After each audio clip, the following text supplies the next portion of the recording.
أعوذ بالله من الشيطان الرجيم. بسم الله الرحمن الرحيم. الحمد لله رب العالمين،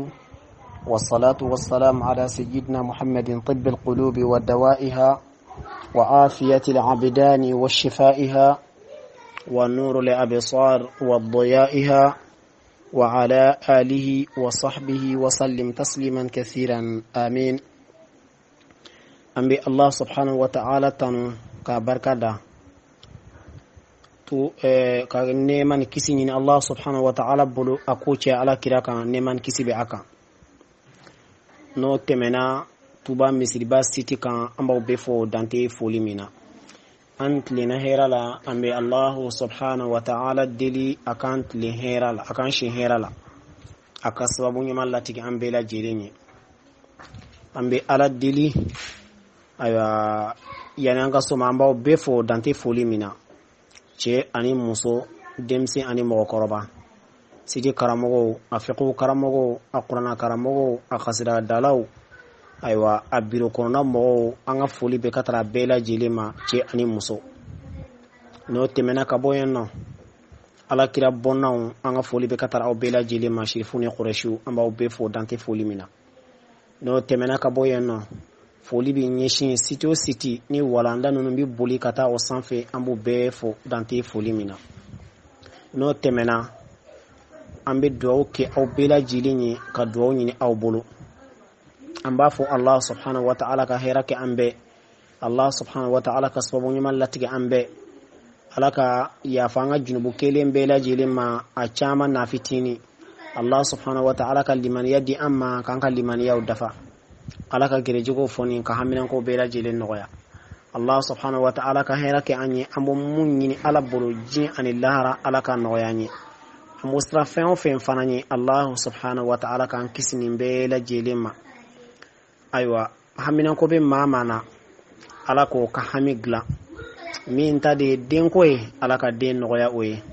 min ta de ye musoko ye ala ka muso nɔgɔya o ye, mun ta de ye cɛko ye ala ka cɛ nɔgɔya o ye, min ta ye banako de ala ka kɛnɛya di an ni o ma, min ta ye a bɛ kaso de la ala ka bɔda ɲuman di an ni a ma, mun ta ye juru de b'a la Allah subhanahu wa ta'ala ka juru sarali nɔgɔya ye, mun ta ye n ka sugu de man di kiliyanw tɛna marchew tɛna ya rabbi ala ka bɛɛ lajɛlen hami dilan, minnu ta ye n'i ye nafolo fara ɲɔgɔn kan a ti basigi ya rabbi ala ka bɛɛ lajɛlen hami dilan, minnu ta ye dɔnni ɲini ye Allah subhanahu wa ta'ala ka dɔnni di u ma, minnu ta ye denw mara de ka jugu ya rabbi ala ka hakili ɲuman di an ni u denw ma ya rabbi. An bɛ ala deli an ka banbagatɔw ala k'u hinɛ k'u kabura nɔrɔ ka baradali nɔgɔya u bɛɛ lajɛlen ye, k'an yɛrɛ fana ɲɛ k'an ka dɔn makɔnɔ ka sababu ɲuman latigɛ an bɛɛ lajɛlen, k'an ka dɔn fasamanti kɛ dɔn min ani ala bɛ bɛn. N'o tɛmɛna ka bɔ yen nɔ an b'a fɔ misiriba mɔgɔw ma aw ni fama a kɛra fama ye,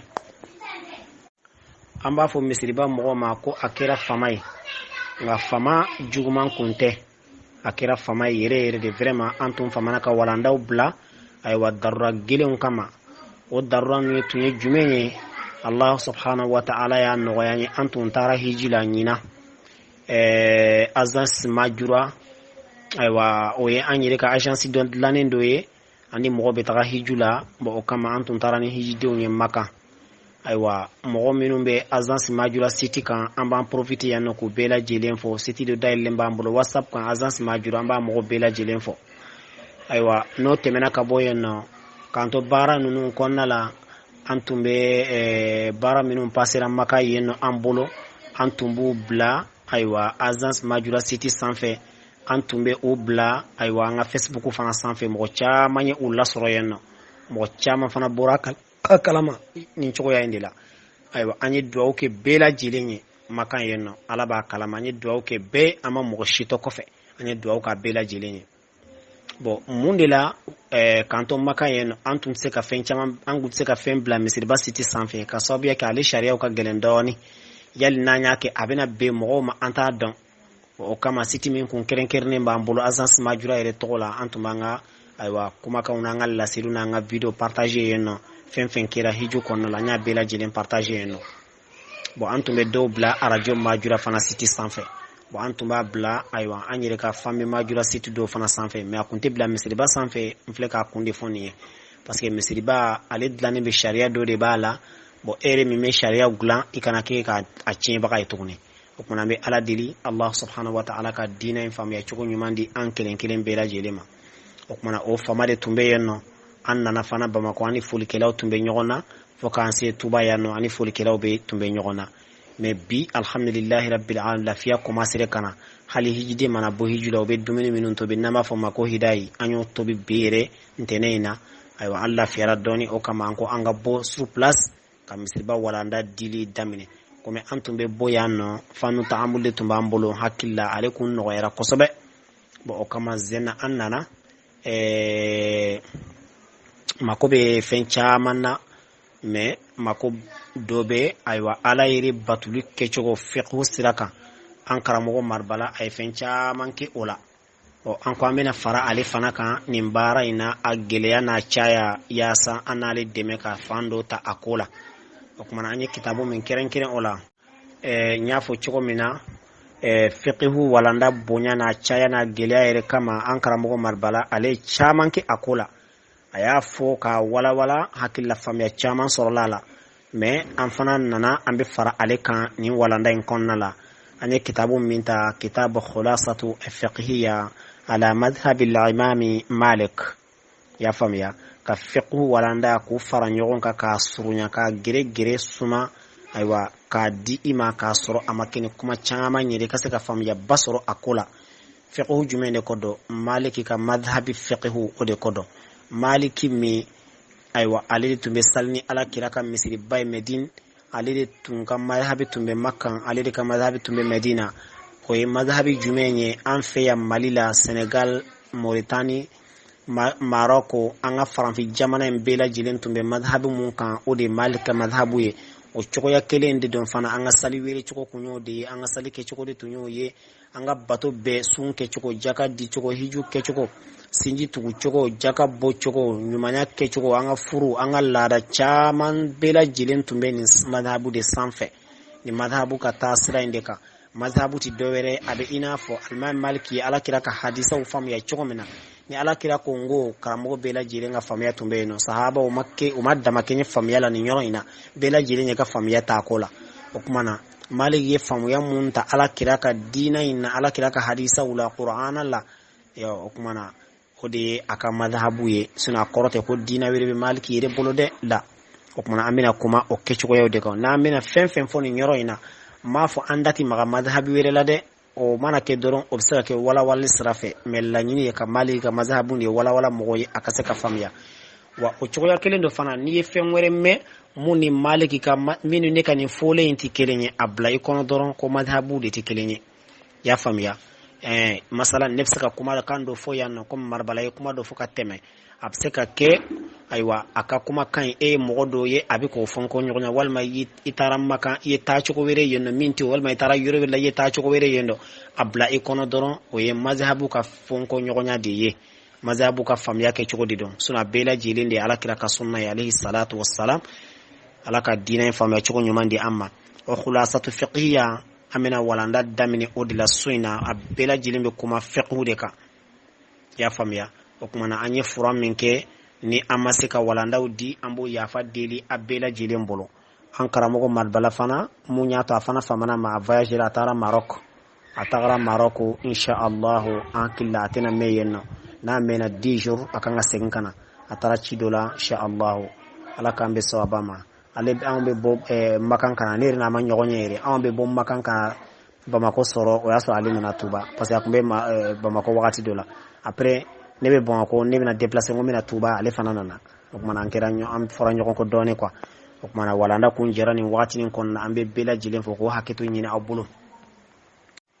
aywa otemene fana kofe misriba angan chesiri halsa angan chesiri insha Allah karambo minun tumbe nu kumbe qur'ana di minun tumbe no be hadisa di min tumbe bara minke angan chesiri alaka dina illa silila angan chesiri ankana ndade de fonaso darabe mina ni darawu la doron isen kaneka walanda la ka di otemene kofe au fana ka aka question bla don misriba sanfe ayu aka question bla akana sali abena fo mo sali era question non bla lila aywa kun kondon aywa nga mana ke choko aya ka question bla jabulu beke insha Allah akana saliya nyiningale babulu kuna sirif kina sirif babulu akana fo kaba bela jelen bla privé la aya bla cité sanfɛ ena nafa sɔrɔ la mɔgɔ wɛrɛ fana bɛ nafa sɔrɔ a la o kumana wa billahi ta'ala at-tawfiq insha Allah amina walanda in daminɛ aywa walanda min b'an bolo bi fiqhu de don a bɛna kuma fɛn sanimanw ani fɛn sɔfɛlenw a bɛna kuma ninnu de kan fɛn min n'a ka sani ani fɛn min n'a sɔfɛlen don a bɛna kuma ninnu de kan fɛn sɔfɛlen ani fɛn sanuma o kumana fɛn sanuma ye jumɛn de ye fɛn sɔfɛlen ye jumɛn de ye a bɛna kuma ninnu de kan a bɛ se ka kɛ su in na a bɛ ban a bɛ se ka kɛ su in na a tɛ ban mais a mana kɛ cogo cogo an ka walanda bɛna boli ale de kan fɛn min n'a ka sanu ani fɛn min n'a man sanu i y'a faamuya kuma bɛna kɛ nin de kan o kumana an bɛ ala deli Allah subhanahu wa ta'ala k'an bɛn sababa ma a ka diina ni faamuya cogo ɲuman di an bɛɛ lajɛlen ma a ko su'alun ne ɲininkali de a bɛ n'a fɔ dɔ de bɛ ka dɔ ɲininka a bɛna ɲininkali jaabi ko kam hiya al-a'yanu at-tahiratu ko yali fɛn sanumanw kɛrɛnkɛrɛnnenw ye jumɛn ye y'a faamuya wa ma hiya ani jumɛn de don joli de don ani jumɛn de don fɛn min n'a ka sanu kɛrɛnkɛrɛnya ma ni fɛn ka sani y'a faamuya ani fɛn joli de don ani jumɛn ni jumɛn de don al-a'yanu at-tahira thalathun a ko fɛn 30 bɛ yen nɔ o jaati bɛɛ lajɛlen ka sani o fɛn 30 in san an bɛn'o de walawalali daminɛ fo ka taga ban m'a fɔ a bɛ ban su in na dɛ mais an bɛna an se k'a la n'an sera ka fɛn min t'a la o kumana don wɛrɛ an n'a t'o di a ko fɛn 30 de bɛ yen nɔ ayiwa o y'a jate hakɛ ye wa ta'ati bi'adadiha munfasilatan fil awjibati taliya o kumana an bɛna a bɛɛ lajɛlen fɔ global fɛn sanuman 30 in an bɛna a bɛɛ lajɛlen fɔ globalement n'an tilala an bɛna a bɛɛ lajɛlen ta kelen fana tafsilan k'a walawala i y'a faamuya an bɛna a bɛɛ di k'a walawala o kumana i na se ka fɛn sanuman dɔn i na se ka fɛn sɔfɛlen dɔn fɛn sanuman ye fɛn min a bɛ se ka dun furakɛli bɛ se ka kɛ n'a ye a bɛ se ka to i ka fini na ka sali a tɛ fɛn kɛ a bɛ se ka to i ka sali deben sanfɛ i bɛ sali n'a ye tɛ fɛn kɛ a bɛ se ka a mana fɔ k'a ka sani dɔrɔn o kɔrɔ i bɛ se ka sali n'a ye a bɛ se ka dun fo ni yɛrɛ ɲugunna na dɛ a bɛ se ka bato baara bɛɛ lajɛlen bɛ se ka kɛ n'a ye o b'a fɔ o ma ko fɛn sanuman bon fɛn sɔfɛlen min n'a fɔra fɛn ye fɛn sɔfɛlen ye a tɛ dun hali n'a saniyara e yɛrɛ bolo cogo o cogo laatu o t'a dun i y'a faamuya o cogo kelen dɔ fana n'a fɔra nin sɔfɛlen don a man kan ka k'i ka fini na i ka sali n'a ye a mana fɔ min sɔfɛlen don a man kan i ka sali deben kan i ka sali n'a ye a mana fɔ nin sɔfɛlen don a man kan a ka k'i ka sali fini kan i ka sali n'a ye fɛn sanumanw dɔrɔn sali bɛ se ka kɛnɛ wa a bɛ se ka don bon fɛn dɔ fana bɛ yen i b'a sɔrɔ a ka sɔfɛlen a jateminɛ bɛ kɛ a dɔgɔya n'a caya kan fɛn dɔ bɛ a sɔfɛlen don mais a ma caya sariya bɛ yafa a kɔ a tɔgɔ ma a sɔfɛlen tɛ dɛ mais sariya bɛ yafa a kɔ parce que a man ca o kumana an y'a fɔ cogo min na an ko fɛn 30 de bɛ yen nɔ ni silamɛya y'o kɛ fɛn sanumanw ye i y'a faamuya o kumana o fɛn 30 in an bɛna an da don a bɛɛ lajɛlen na k'a walawala yani an k'an da don a la an bɛna kuma ma huwa hukumu ajza'il ard dugukolo juzu'u fɛnw ye jumɛn ye dugukolo fɛn fɛn mana bɔ dugumakolo la a kɛra sanu de ye o a kɛra zira de ye o a kɛra ayiwa nɛgɛfin de ye o a kɛra ɛtɛn de ye o a kɛra bele ye o a kɛra farakurun ye a kɛra gabakurun ye a fɛn o fɛn n'a bɔra dugumakolo la hali bin yiriw olu bɛɛ lajɛlen ka kiiri ni ala y'a latigɛ kuma bɛna kɛ nin bɛɛ lajɛlen kan wal hayya fɛn ɲɛnama fana bɛ jumɛn ye fɛn o fɛn n'a a ɲɛnaman don le wulu fali misi ɲinɛ jakuma fɛn fɛn ne fɛn sanuman de don i y'a faamuya olu fana ka kiiri ye jumɛn de ye kuma bɛna kɛ nin fana kan o fɛn sanuman in kuma bɛna kɛ ayiwa a daji kan kuma bɛna kɛ a wasiji kan kuma bɛna kɛ a ɲɛji kan kuma bɛna kɛ a fan kan ani fɛn min bɛ bɔ a la a sayalen kɔfɛ fɛn ɲɛnaman sayalen kɔfɛ fɛn minnu bɛ bɔ a la kuma bɛna kɛ nin bɛɛ lajɛlen kan الأصل في الأشياء الطهارة فجميع أجزاء الأرض وما تولد منها طاهر مدمنين والنجاسة عارضة وإليك الإعيان الطهارة بأعدادها أكو فين سانوما فين na bora duguma kolola ani femi wolola kabola nimbela jeleni fen sanuma ye o de to ko fen sanuma femi no es fen sofelenye o fen sanuma ntana o es sofelenye na fara ko ninga sani o kuma na o sina doron min to chogo yala doron o fana es sofel kuma na amina kuma shegin ka sisano fen sanuma una parce anya fo fen sanuma bela jeleni bisabadi mais amena shegin te ala ka kuma ola o kuma ne balmake ibi hakilito o shegin fe o fengo fe na yi soro kito salila adonika salifini de la adonika sa sali ifarkolo de la adola ika sal deben de la ifse ka sal nayi adonika duminin kono foni nyuguna na le so ne bise ka dun fo itala adonika kolijila adonika saljita jila ayi o te sofe o ta yira ko sofendo muna ifar de la ni si o bela jelemba ira kwa kasami amena fen shegin do de to fo sisan ibi hakilto ola o fen shegin jumena folo al hayyu fen nyana mambe o kuma na okoro fen shu borala sisan fen nasara ani anyana ma o kiriti kilini ya famia fen nyana ma o fen nyana ma akasani fen nyana ma be walau kalban wa khinziran ako fen yanama bela jelenga sani hali ni aya soro ko wulu de do hali ni aya soro ko lede do akasani ka to yanama ya konna na akasani chogodi okoro akasani fi zatihi ajati yere la koni ya famia me amana fa akasani parce que fen salin soko de bedun anyana ma soko tidun okman akasani me okoro te kwa soko dunu mi daga parce que amasa folo okman ale nyana ma kasani me na sara doro abora nyana ma ya kiri konnana akera saya kiri okman saya fana na dono kiri konnana doro okman abeke sofensa okman na foro ko wulu kasani ko le kasani ayoro jume de kodo wala kuma be yandi okman fe nyana mambe le wulu fali so nyame mishi ba aiwa amplena fe nyana ma esa abela jelembe do nkiri konnana abela jelenga sani nga amunde kasani ayoro jumende kasani okumana amena kuma ofanaka insha Allah bon na fora ko fe nyana ma bela jelenga sani anko ayoro do de bina fo olu de kasani amina olu min jati sisa a folo anko fen shegin de mina fo a folo anko fen bela jelenga sani anyanama aflana o fen nyanama in jume araquhu awasiji o kasani ni le wasira jimi mbebo awasiji no be toni na akere ka fina ibse ka salnai na akera ika dumu na ibse ka dum na akere ka sal debenga ibse ka selaka na doni ka saljita jile bi ka saljike na donna aiwa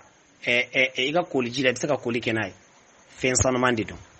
awasiji o kana fengo fe ni fenya mando awasiji mana isoro ayi o kasani fengo fe ni fenya mandi do wasiji mimbe bo ala wasiji ngasani ya famia wadamuhu anyeji bo chokoyala fengo fe ni fenya mandi do anyeji fana kasani ya famia wulu anyeji kera ika salifininga ibse ka salna lebo chokoyala wa fenya manto bela jelembe tugu ola na anyeji kera ika finina ibse ka salna kera ka dumina ibse ka dum ya famia foni yere njuguna na de sino koni abse ka du fosite ala wa kasani fana abse ka adonika fina ibse ka salna adonika koljilebe konai ya famia wa mukhatuhu ani amra ya famia fengo fe lede dowa wulu dowa so dowa nyame dowa fengo fe mura min be bo ala masla ibe teme wulle quraya nun fe dura asarla kakika aw ibse ka salnai asarla ka salfinin kaw asarla kakika fen kaw abse ka sani abe ka misi nun so ya faamuya a y'a nun fiyɛ ji dɔ sarila ka bɔ a nun kɔnɔ a ka sani fosi t'a la a ji sarila i fan o fan i bɛ se ka sali n'a ye fosi t'a la wa fɛn o fɛn ni daji de don comme n y'a fɔ ɲɛji de don ni wasiji de don ni mura de don n'a bɔra fɛn ɲɛnama o fɛn ɲɛnama la a bɛɛ lajɛlen ka sani komi an bɛ wulu ni le ta mun kama parce que ninnu de sogo haramuyalen don silamɛya la ka se a dan na o kama an bɛ ninnu ta o tɔgɔ ma o kɔrɔ fɛn fɛn bɛ nin ye o fɛn fɛn bɛ nin duguma a bɛɛ lajɛlen b'o cogoya la a bɛɛ lajɛlen b'o cogoya la o kumana an bɛ ala deli Allah subhanahu wa ta'ala ka diinɛ in faamuya cogo ɲuman di an kelen kelen bɛɛ lajɛlen ma n'o tɛmɛna walu'abuhu a daji le daji bɛ ka bɔ a kɛra i ka fini i bɛ se ka sali n'a ye a kɛra i ka dumuni na n'a ka di i bɛ se k'a dun i ka wulu fana b'o cogoya la hali ni wulu ye a da don i ka koliji la i bɛ se ka kɔ n'a ye le y'a da don i ka koliji la i bɛ se ka t'i kɔ n'a ye ayiwa fɛn ɲɛnama o fɛn ɲɛnama n'a da don i ka koliji la i bɛ se ka t'i kɔ n'a ye fo ni yɛrɛ ɲugunna na dɛ sinon sariya kɔni ka baasi fosi tɛ ninnu na o kuma na an filɛ ka nin fɛn fɛn jate a bɛɛ lajɛlen bɛ nin cogoya in fana la wa bayduhu ani fan fana fan fɛn o fɛn ni fan de don masalan sɛ ye fan da a fan cira a ji kɛra i ka fini na i bɛ se ka sali n'a ye ayiwa fɛn fɛn bɛ fan da kɔnɔ fɛn o fɛn n'a bɛ fan de dasa kami a ye fan da fan in cira a y'a da jiri de sanfɛ a cira a ji nana sari ka k'i kan hali n'a sɔrɔ i bɛ sali la awɔ a ka sani a kɛra i ka sali fini kan a ka sani i bɛ se ka sali n'a ye a kɛra i ka sali deben kan i bɛ se ka sali ni a ye o kumana a ye istisna kɛ yan nɔ illal mazura fo ni a y'a sɔrɔ min tora taraka kɔnɔ dɛ taraka kɔnɔna o ye i b'a fɔ sɛ bɛ fɛngɛ min dilan n'a bɛ ka a fanw fara ɲɔgɔn kan u b'a fɔ ma ko taraka kami fana n'a bɛ fan da a b'a ɲɔgɔnna dilan a bɛ bugu a b'a kɛ i n'a fɔ dingɛni o tiɲɛna n t'a bamanankan tɔgɔ dɔn u b'a fɔ ma ko taraka marakakan na o kuma ni min tora o kɔnɔna na masalan sɛ ye fan da a bugura sanfɛ denw cira wulila min tora nɔ la n'ale ma se ka ci o kumana o tɛ ɲumanya la bilen a bɛ n'a fɔ o tolila o kɛra joli ye walima a nɛrɛma ni joli ɲagamina ɲɔgɔn na o kumana o se ka saniya dɛ n'o kɛra i ka fini na dɔrɔn kana sali n'a i b'a ko ka bɔ i la n'a kɛra i ka dumuni na n'a cayara i man kan k'a dun parce que a sɔfelen don a bɛɛ lajɛlen b'o cogo la fɛn fɛn ye fan ye sa fan jaati ka sani fo ni a y'a sɔrɔ a tiɲɛna dɛ n'a tolila wa ma taghayyara ani fan min n'a yɛlɛma la i y'a faamuya ka toli walima a kɛra a ɲagamina a joli la n'a fɔ nɛrɛ min b'a la o ni joli ɲagamina ɲɔgɔn na o b'a yira ko a tiɲɛna fa innahu najisun o kɔni o sɔfelen don. Assalamu alaikum. N b'aw bɛɛ fo dante foli min na tuba misiriba an tilenna hɛrɛ ala k'an si hɛrɛ ala ka sababu ɲuman k'an bɛɛ lajɛlen an balima mɔgɔ dɔ ye ɲininkali kɛ ko ka jaabu bila misiriba siti sanfɛ yan nɔ a ye ɲininkali kɛ an ka privé de la ko dɔ bɛ yen nɔ a y'a muso bila siɲɛ kelen o ye fo ka bɛn kɛ a la muso nana dɔn après a ye muso in bila siɲɛ fila u ye fo ka bɛn k'a la u nana muso in ladɔn a kɔfɛ sabanan na tuguni a ye muso fasolamɔgɔw wele k'u kana u den ka minɛn ta k'a ye muso bila a y'a haramuya muso tagara ko mɛ ko halisa ko cɛ fasolamɔgɔw bɛ k'a fɔ k'u bɛ delili kɛ ko cɛ ka dɔn muso ka ta ko parce que ko silamɛw dɔw bɛ sali misiriwelelaw dɔw b'u la yɛrɛ o ko hali o kiri bɛ cogo di bon an bɛ min fɔ a ye kuranɛ yɛrɛ nɛsi jɛlen na bon an bɛ min fɔ nin yɔrɔ in jaabu la muso bila ko kelen o bɛ jate ko kelen ye muso bilali ko fila o bɛ jate fila ye muso bilali ko saba kuranɛ nɛsi yɛrɛ bɛ min fɔ o la a ti bɛn i ko muso fasugu ta bilen fo cɛ dɔ k'a ta k'a bila الطلاق مرتان فإمساك بمعروف orna b'a fɔ ten ko bilali ye fila ye ni sabanan kɔni kɛra a ti bɛn i ko muso kelen ta hatta tankiha zawjan ghayra fo cɛ wɛrɛ ka muso in furu k'a bila k'a ɲini sariya ka furu kɔnɔna na ka dilan ka tɛmɛ ani o cɛ ni ɲɔgɔn cɛ o fana k'a bila tuguni o kumana i bɛ sɔrɔ k'a ta n'o ma kɛ o muso fasugu ti daga i ye bilen ni bilali ko saba dafara dɔrɔn a banna an kana se haramuya ma dɛ wa nin ti mazhabi ko ye walima taasira ko ayi hari ala kira nin yɔrɔ tɛ na nin ye kuranɛ nɛɛsi de ye ni muso kɔni bilala ko saba dɔrɔn a banna furute ino muso fasugu cɛ fo cɛ wɛrɛ k'a ta k'a bila ni cɛ wɛrɛ y'a ta k'a bila o fana ka layida ka taa dafa o ma dɔn n'a ye bilen o kuma na sisan nɔ i ni cɛ bɛɛ dama ka k'a la i bɛ woro de bɔ ayiwa i bɛ ɲinini kɛ kura de k'a ta i y'a faamuya o ye ni a bilala ko kelen o kuma na bilali ko saba wala a ti daga maa si ye k'i ka delili kɛ k'i k'o dɔn ayi delili ko t'o la o ye ala ka dilannen o y'o bannen ye nɔ quoi ala k'an bɛ sɔn a ma amma haramuyali kɔni ayiwa anw ka mazhabi la n'o ye mazhabi malikiya ye n'i ko muso ma n ye haramuya anw b'o jate bilali ko saba de ye i y'a faamuya kumakanw bɛ yen n'i y'o fɔ dɔrɔn malika mazhabi la a bɛ jate ko bilali ko saba a bɛ n'a fɔ n'i ko muso ma sisan n baarila ka bɔ i la walima n langolonyara ka bɔ i la walima i ka juru b'i yɛrɛ bolo walima i k'a fɔ muso ma n ye haramuya nin kumakan kelen o kelen an bɛ nin jate bilali ko saba de ye mais mazhabi kuma wɛrɛw bɛ yen u b'a fɔ ko ni a y'a sɔrɔ k'i ma don ni muso in ye fɔlɔ denmisɛnnin de don i ma don n'a ye fɔlɔ ko kumana k'i ŋaniya b'i lajɛ n'a y'a sɔrɔ an b'i ɲininka i ka laɲini ye jumɛn ye saba de don wa kelen de don wa fila de don wa i b'o fɔ ni ko n ka laɲini ye saba de la a bɛ jate i ka laɲini min ye nka ni muso donnen kɔni b'i bolo n'a b'i ka so ni ko muso ma n ye haramuya ka ban a banna anw ka mazhabi la o ti daga fo cɛ wɛrɛ k'a ta k'a bila amma ninnu filɛ ka delili kɛ fɛn min na nin tɛ haramuyali ye hali n'a kuma haramuyali fɔ sabanan in na parce que bilaliko kɛra siɲɛ kelen a taara a kɛra fila a taara a kɛra saba ye hali n'a sɔrɔ k'a kuma haramuyali fɔ siɲɛ sabanan yɛrɛ la o kun ye bilali de ye bilali min taali t'a kɔfɛ fo cɛ wɛrɛ k'a ta k'a bila i y'a faamuya o ye hadisa koto ye dɛ o ye kuranɛ aya de ye nin ye kuranɛ nɛsi de ye o kumana yɛlɛma yɔrɔ t'o la minnu bɛ k'a fɔ k'u bɛ intervention k'a la k'u bɛ kuma k'a la a ti bɛn dɛ n'a y'a dɔn dɔrɔn u bɛ ka ala sɔsɔ u bɛ jɛnɛya la wa u mana den min sɔrɔ fana den ɲumanw tɛ dɛ depuis kelen an k'o fɔ aw ye mɔgɔ o mɔgɔ n'i k'i bɛ delili kɛ nin ko la muso bila ko saba dafara halisa aw bɛ mun de ɲini mun delili bɛ yan nɔ delili kuma tɛmɛna aw kun kan ka delili kɛ de cɛ ka sabali a ka muso mara walima muso ka sabali a ka cɛ sago kɛ yanni u ka ɲɔgɔn bila fɔlɔ kɛra filanan kɛra fo sabanan hali n'a sɔrɔ ko sabanan k'a kuma haramuyali fɔ a ti bɛn a ka ta kuma tɛ ayiwa a ye haramuyali fɔ ka fara a kan o kumana an bɛ min fɔ a ye sabali a ye sira ala ɲɛ a ye ala ka danw ɲini a k'a dɔn tilka hududullah fala ta'taduha ni ala ka danw de a kanu sago dɛ a kanu sago o kumana an bɛ min fɔ aw ye o ye nin de ye ala k'an bɛ sababa ma ala k'an ɲɛ ka di an ma inshallah assalamu alaikum wa rahmatullah wa barakatuhu